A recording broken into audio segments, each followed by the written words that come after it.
Maureen Turner of MTN Matchmaking on Friday Facebook Live with Dr. Dave. Thank you for joining me again today, especially with the technical difficulties of my using a different streaming service. And no worries. Hopefully we are on live. Let's just act like we are, because I'm not sure. And we might get cut off because this new streaming service has a limit of time, and we were using it trying to fix it. So if we get cut off, that's why. Okay, but we do have a lot of questions today, and we noticed that they're R-rated. So no one under 21 watching Friday Facebook Live. Okay. I will read the questions today, and let's see. There are a lot of good ones. I wonder if I should hand select my favorites. But okay. So, is it a red flag if someone talks about sex on the first date? Yes. Yeah, yes. I mean, yes. The answer to the question is yes. I think it's bad form. You should take a little time to know each other before you decide to jump in the sack. So I think it's a bad sign. Yes, and it has internet dating written all over it. That's why people that are looking for committed relationships are sick of the internet sites and come to MTN Matchmaking if they live on Long Island. So, yeah, a lot of times with the internet, guys, no offense, but you make this mistake, so you got to be called out on it. You'll even talk about sex on the first phone call, not even the date, first phone call. Ladies, if you have a guy like that, especially if the girl is a really nice girl, I've had girls say to me that they felt uncomfortable saying to a guy, oh, I don't feel comfortable talking about that. You have to, because if the guy's talking about sex on the phone call, it's not going to work. Okay. But that's if you're looking for a committed relationship. The only thing I'll add to that is he's not a nice guy if he's talking about sex on the first date. That's right. Good answer. Okay. Why do successful men say they want strong women but date 25-year-olds? Now, let me just start off by saying this doesn't happen at MTN Matchmaking. I control that. The guys that come to my service would never be that disrespectful to ask for that or to even want it. But go ahead. I see you all fired up over there, Dave. Go ahead. No. I lost my train of thought with the question. Okay, well, do you know, say, men your age ever with a woman 25 years old? No, I think any men who are my age, and my age is substantially greater than hers,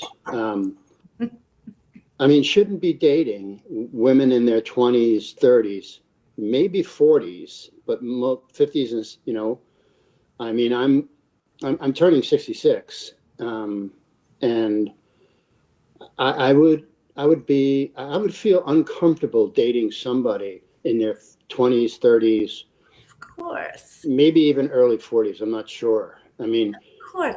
First of all, it's creepy, guys. If you don't know it, it's creepy.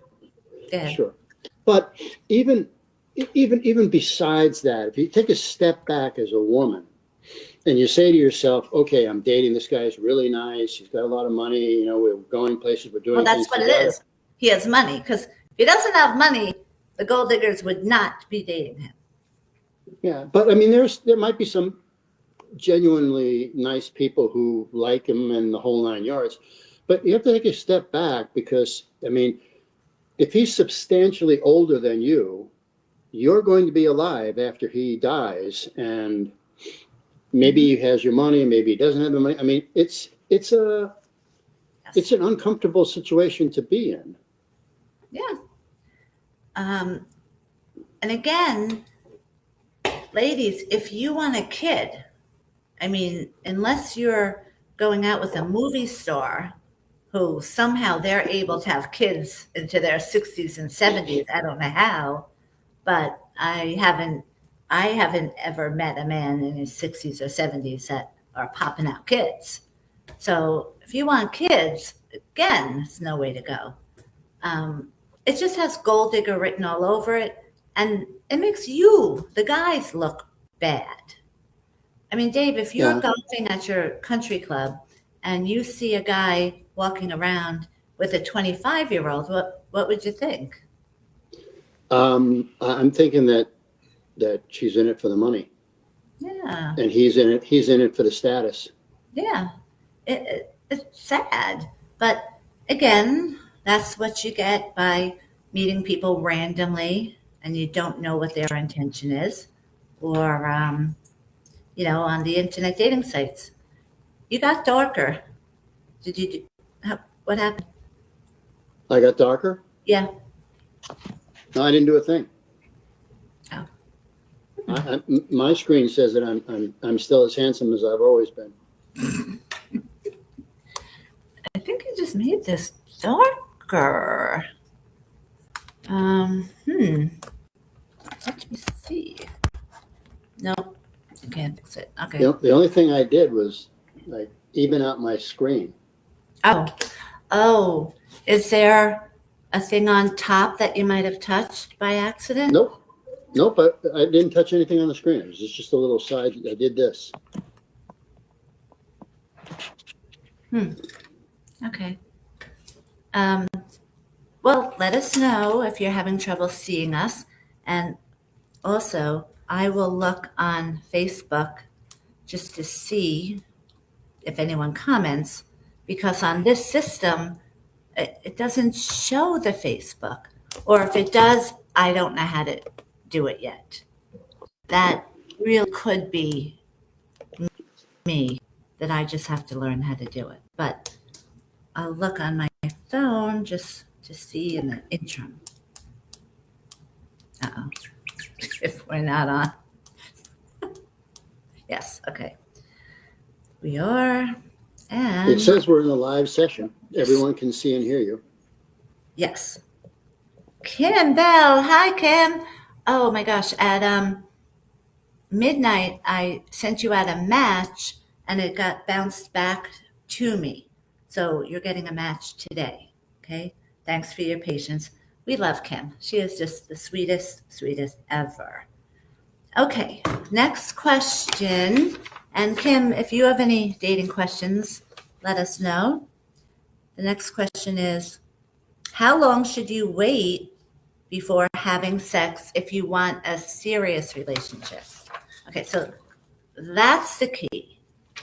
A lot of times when women are looking for marriage or they're divorced and now they're ready to get married again, they will tell their friends, which is something in my 10 steps to do, okay, when you're looking to find love again. You tell everyone that you know that you're looking, but you have to stick in there the most important thing, that you're looking for a committed relationship. Because if you leave that part out, you'll get every Tom, Dick, and Harry that want to have sex with you. And believe me, it happens. Not saying how I know it happens. It happens. So you have to really preface it by saying committed relationship. Having said that, if you're looking for a committed relationship, you don't have sex on the first date. I always recommend having the talk first, that you're dating, you both like each other, and you both don't want to see anyone else. Because do you really want to be having sex with someone and they're having sex with 5 other people? I mean, think about that. So, what are your thoughts, Dave? Um, For a committed I think relationship, I think the answer to the question is, who are they? what are they made of? And I mean, if a guy is going to have sex with 5 other women, Mhm. he's never a marrying kind, or very rarely a marrying Yes, kind. right. One, two. I don't think anyone should have sex right away, on the first date, really. Hmm. Just from the standpoint of get to know each other a little bit, find the commonalities that might be um, between you two, and then what can we build on together to to firmly have a foundation of a relationship before we begin to start to have sex together and so on and so forth. I mean, it shouldn't be sex first and then let's see if we like each other Yes, later. I mean, it just doesn't work that way. right. What And Dave is talking everybody, about is compatibility. And yeah, I use the word compatibility all the time. And you need that first. That's the harder of the two to find. You can always find someone you have chemistry with, but that doesn't mean you're going to be compatible. And it takes about 6 months typically for the average person to know if you're going to be compatible, unless you go to a matchmaker who specializes in that. But so um, Kim actually did write in a question. So everyone knows my feelings and answers on that. That I'll just put it to bed. Compatibility breeds chemistry. So if you're going out with a guy or a girl and you really feel that you are compatible, but maybe you don't have the best chemistry, do you A, dump them? Not necessarily, because again, compatibility breeds chemistry. Now, if you have chemistry with someone and you know you're not compatible, do you hold out and hope that it's going to work the other way around? No, it doesn't work the other way around. Okay, so cut your losses and move on. Oh, hi, Judy. Thanks for watching. Okay, so I have Kim's great question, and Kim wants to talk about interracial dating. Yes. So I want to know every single guy on Long Island in his, what, Kim, 40s, 50s, that would love to date a beautiful Black lady like our Kim. She is stunning. And so my kids, both of them, they will only date Black because that's how I brought them up, be open and so on.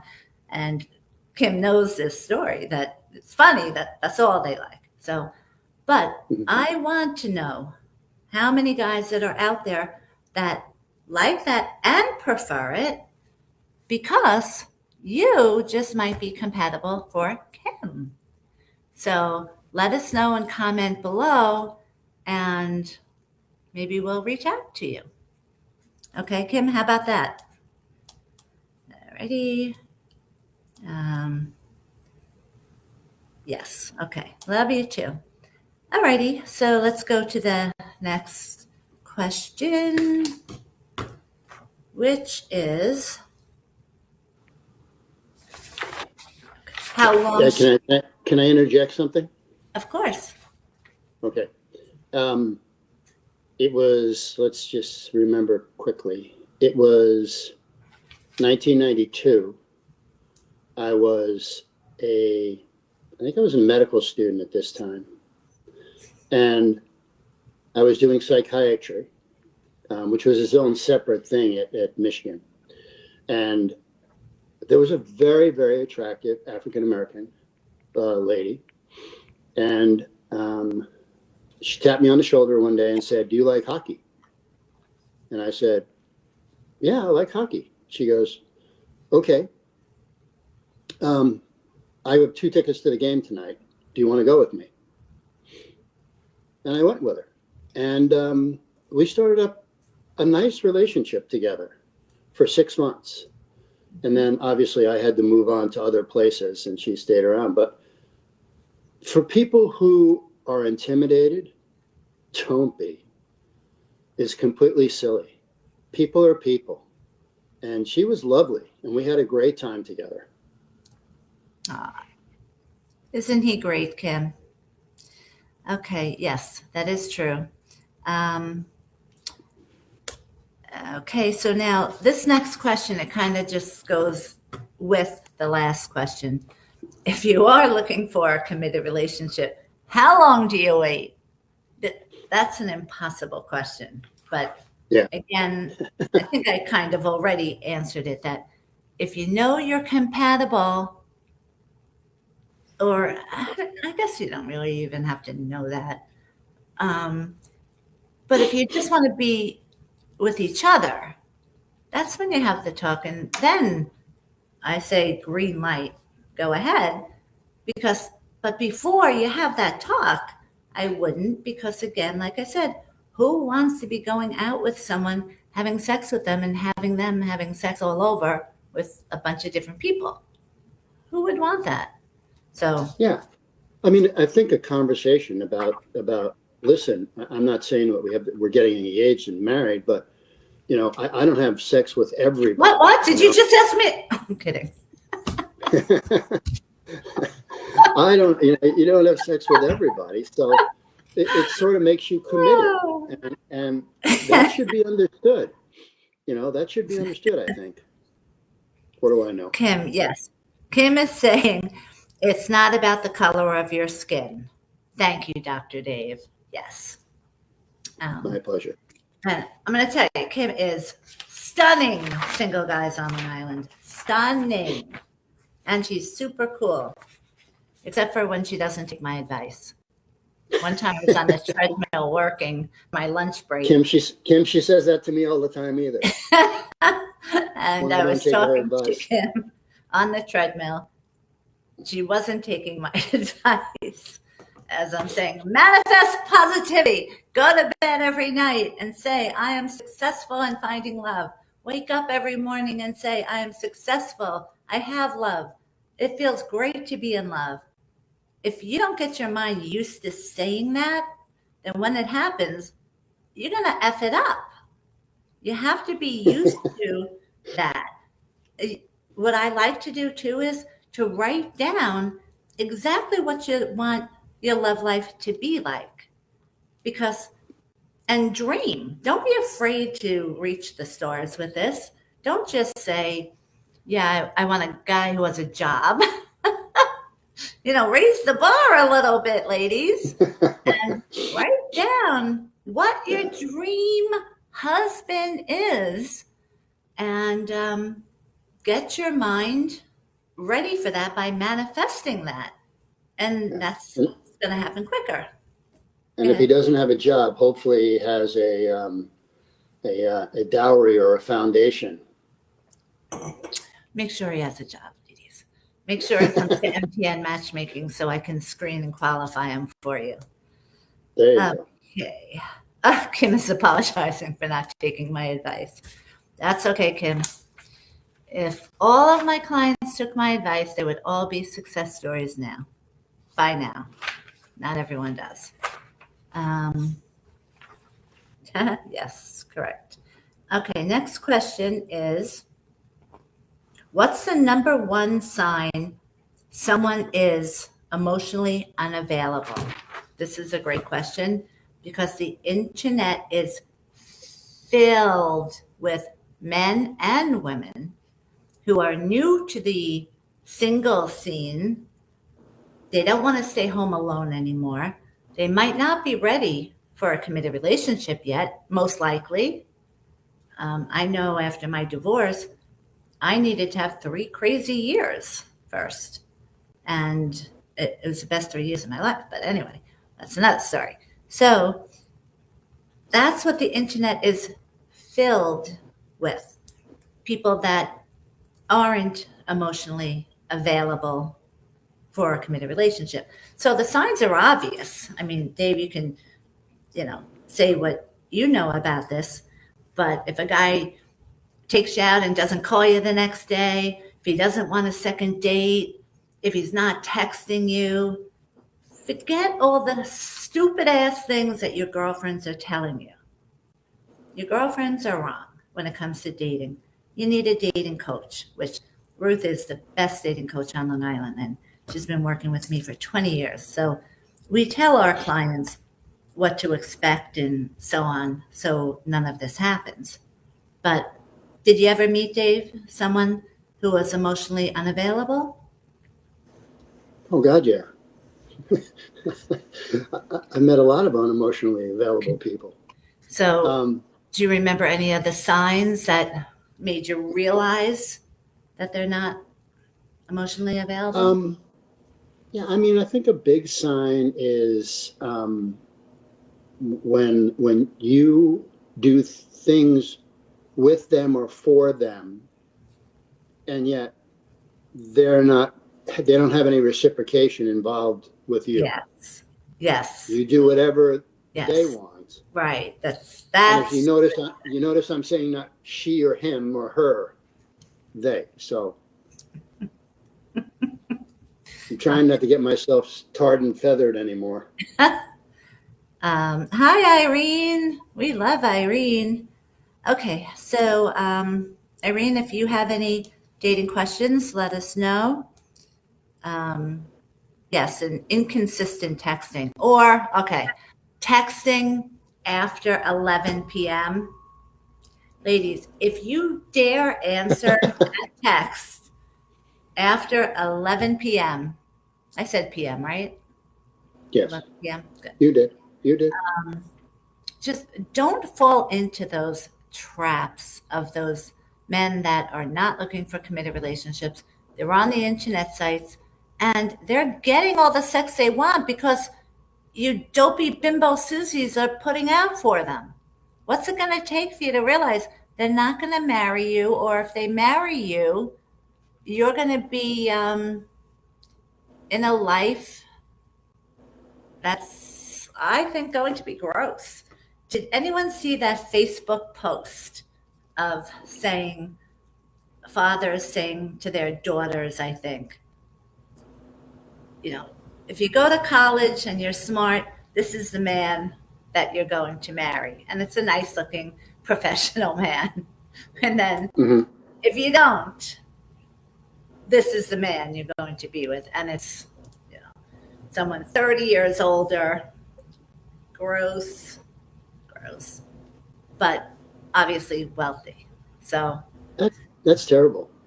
it's, yeah, yeah. But so, of course, we believe in love at MTN Matchmaking with thousands of marriages. Mm-hmm. Did I ever tell everyone that I am a wedding officiant? That I could marry people? You can marry people? Yeah. So, Wow. um, I didn't know that. yeah. So, Jeremy and Deandra were getting married. They're a success story of mine.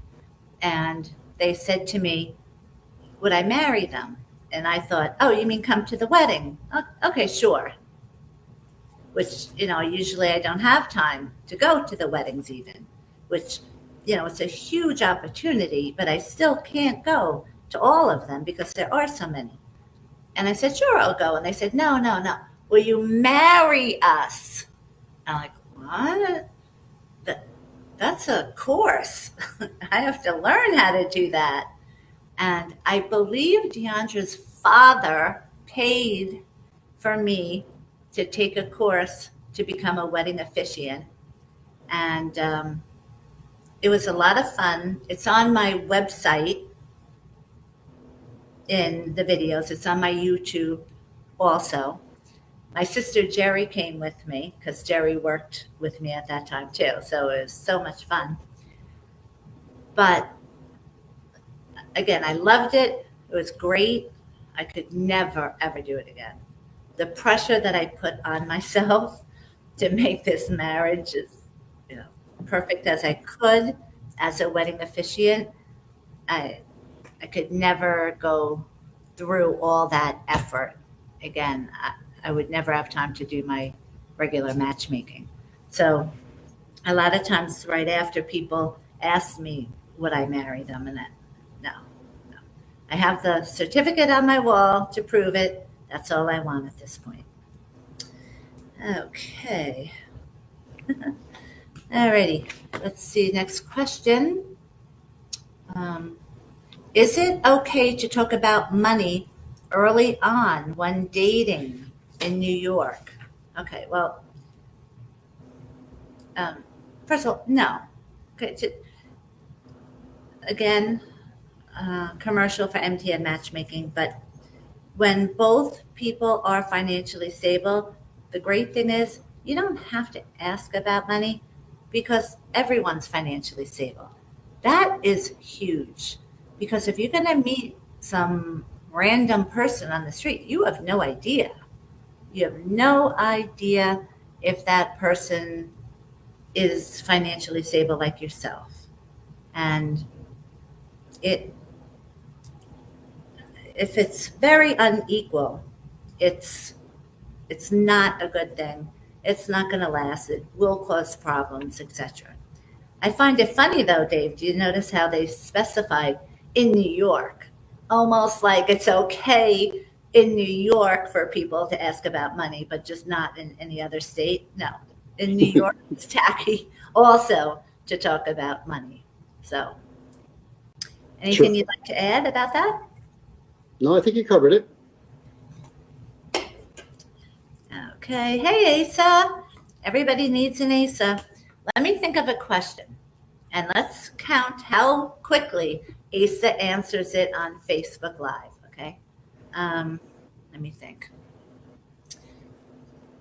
So, if someone wants to get in touch with MTN Matchmaking, we have a website and I'm too busy to write the website down or to say it, but maybe someone will write the website for my company down. Let's see how fast Asa does this. Okay. Um, next question. Oh, okay. Lost the glasses.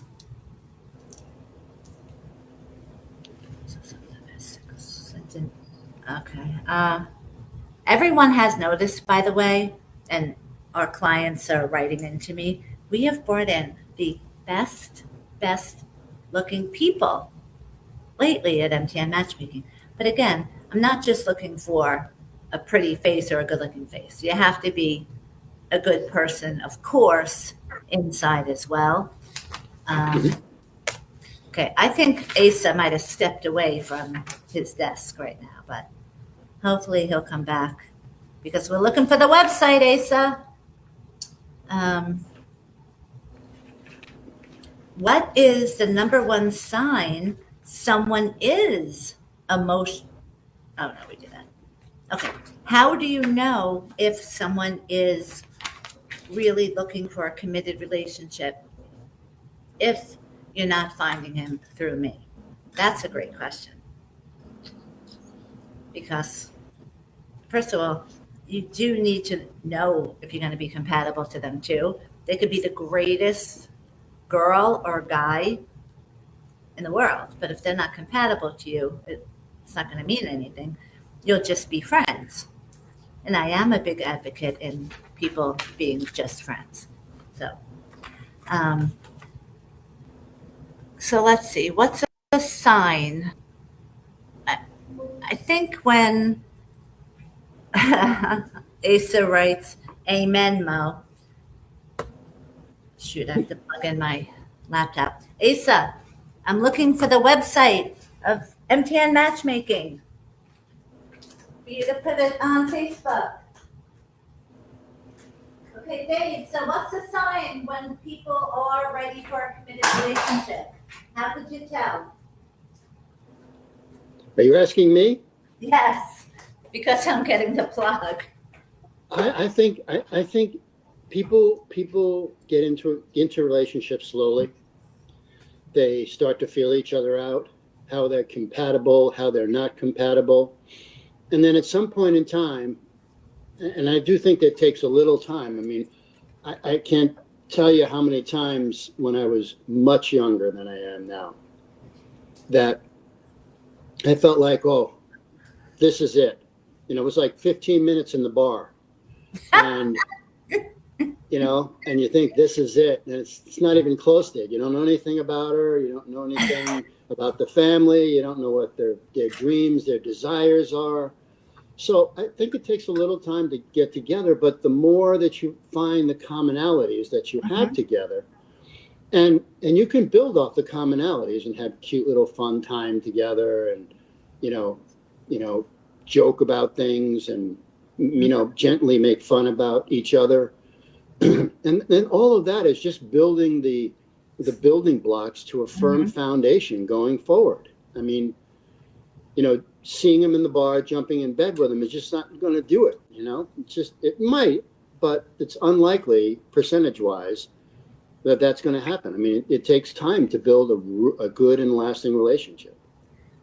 Because, guys, if you're going out with this girl and you think she's marriage material, I really think she's it, and she jumps into bed with you, the bar, at the first date. You're going to be going to another bar, say 6 months down the line. You're going to see the bartender say, "There's Bimbo Susie over there. She jumps into bed with someone." Because if you think you're the only guy that a girl is having sex with on the first night, it's unrealistic. If she's going to do it with you, she's done it. But Yeah. Asa came through, everyone. MTNmatchmaking.com is our website. Thank you, Asa. And yes, Asa says you cannot just have a pretty face. Pretty face and points south. Not sure if I get that. Um, Well, I uh, think, I mean, I think attractive people are attracted to each other. What keeps them together is the substance inside. yep, yep, completely agree. Okay, let's see. Vitamin what's it? Highly. Reply to some just why is successful. Okay, how long should you wait? Okay, got a lot of. Oh, okay. Why do men disappear after amazing dates? Okay. This happens all the time on internet dating sites. And what I always tell people in my service is, again, compatibility chemistry. So you'll know you're compatible, and people don't break up because of chemistry. Typically, they break up more because of compatibility. However, okay, if you're not being matched up professionally and you're just meeting someone at Starbucks, you have a greater chance of what you think is a great date, but the other person just didn't feel the chemistry towards you. And uh, that happens a lot when you're meeting someone on your own. So it's almost like you have two struggles when dating someone on your own. And a lot of times people have this magic mirror that um, I say with love, there are two and they think there are 10. And I want that mirror. I want that. But I'm joking, obviously. So they'll go on a date and they'll think, wow, he or she really, really likes me. And it's not the case. The person was just being respectful and nice. And of course, you want someone like that. That's someone you should really be a friend with. Okay. So yes, I that think, does. I'm sorry. Go ahead. Yeah. No, No, it I was just going to say, happens all the time I on the think, go on ahead. your own. Brian used to give me a buzzer on Friday Facebook Live. Mm, I would mm. talk over him. Okay. So yeah, so it could be that the person doesn't have chemistry with you. You think you have chemistry with them. you don't know in the beginning. So, and you don't have a dating coach to call the person and say, what's going on? Did you like the person? So these are all the pitfalls of dating. And this is why I've been matchmaking for 25 years now on Long Island, because of how much it speeds up the process. Okay, go ahead, Dave. It's gone.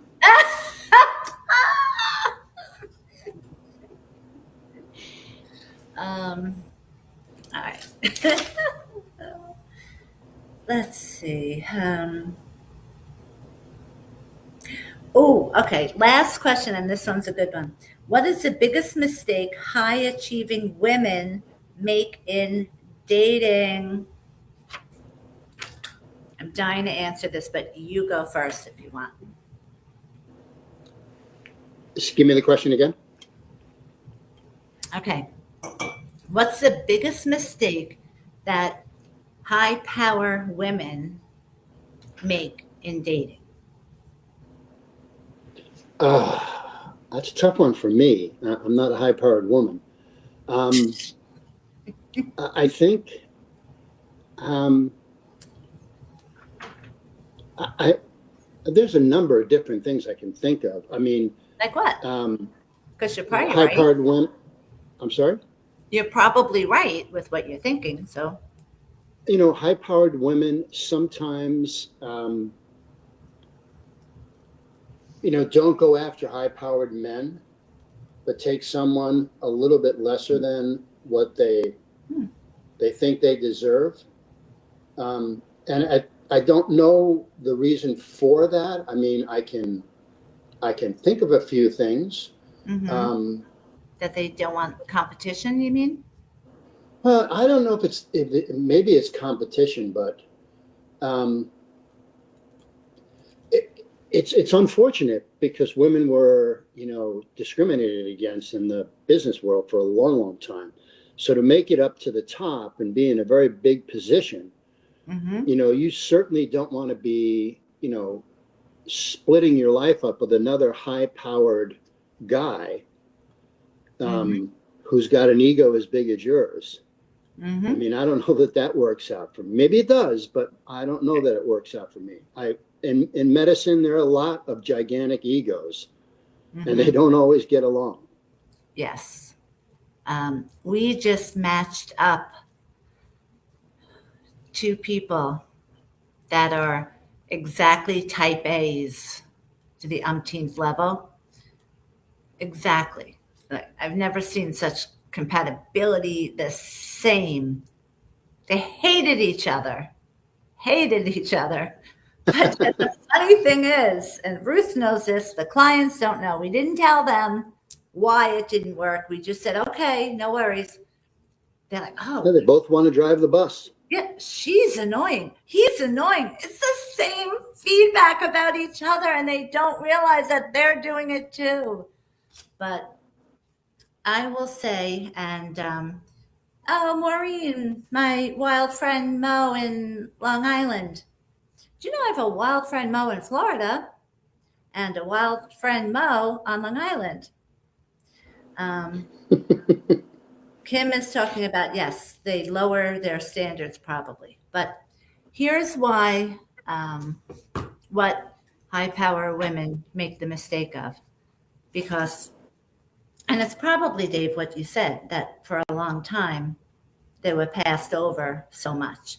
So I find this happening the most in the legal field, whereas I don't take on everyone. So you can't have a felony record. You have to be positive, emotionally stable, financially stable, or very financially stable, and looking for a committed relationship. Now, having said that, that's the basic screening process to get an interview with me via FaceTime. Then I do a private screening process, meeting them on the FaceTime interview. Do I want to work with this person? Is the person controlling or narcissistic? I know how to spot that from being a pharmaceutical rep. I'm not taking that person on. That's why I do what I do every single day, and why people all the time are making fun of me. So, what are you doing tonight? Working. Ha ha ha. Sound familiar, Dave? Very. So, but the thing is that in the legal field, the amount of women that I disqualify, let's say, the field that it happens the most in is the legal field. That they're a high power attorney and they come into MTN matchmaking like gangbusters, that they have to prove, they think they have to prove to me that they're a high power attorney. The men who are high powered attorneys, they don't care. They don't want another high powered attorney. They want to have that control. So they're not going to take someone, just like the example I gave, two super type A personalities. They'll kill each other. So, there's got to be a balance there. But these women, they're so strong-willed because they have to be in their job. And I commend them for breaking through, okay? And I say to them, congratulations. Wow, you really made it big. I'm happy for you. That's great. Can't take you on, though. And I won't take you on. They don't know how to turn it off at 6 p.m. Now, a high-powered man, he can go golfing with his friends on the weekend and not talk about work at all. But a woman with that high-powered job, it's a mistake, but maybe they can't help it. But the point is, I can't take them on because they're going to be like this with me, and I can't have that. Plus, I know the men don't want that. All men, no matter how high-powered they are, they want soft and loving. Men are very simple creatures, ladies. It's not as hard as everyone thinks if you have a matchmaker to help you and a dating coach. But so I think that's the biggest issue that happens with high-powered women. They just come off way too strong, and no one really wants to put up with that. So if you are that type of woman, just realize, learn to do yoga, learn to go walking after work, learn to turn off your mind. You're not in competition with the guy you're going out with or your future husband. You're in competition with everyone you work with. Got it. You did it. Kudos. You can't be like that with the man who's going to want to have sex with you. It's not going to work. Okay. Anything to add on that one, Dave? No, I think you covered that pretty good. Okay. That's why I'm divorced. So, okay. So everyone, thanks for watching Friday Facebook Live. I still have 250 matches that I have to send out this weekend, and I will. And on St. Patrick's Day, is that next week? Dave is going to be here the week of St. Patrick's Day, that Friday. He is going to be here live doing Friday Facebook Live. So I guess that's not next weekend. Next week, it's the following week, right? I'll give it to you in a second. I think it's anyway, so that will be lots of fun. I'm So going to be there. continue to send in your dating questions. I got a new case, in case anyone noticed. Love it. I am known for dropping my phones all over the place, so I always have to make sure I have a really good thing. Anyway, thanks for watching. And Thursday, March 17th. yes, but is that next week or the following week? That's what I It's thought you were checking. it's 11 days away, so it's a week and a bit. Okay. Week All and right, 4 days. everyone. Thanks for watching.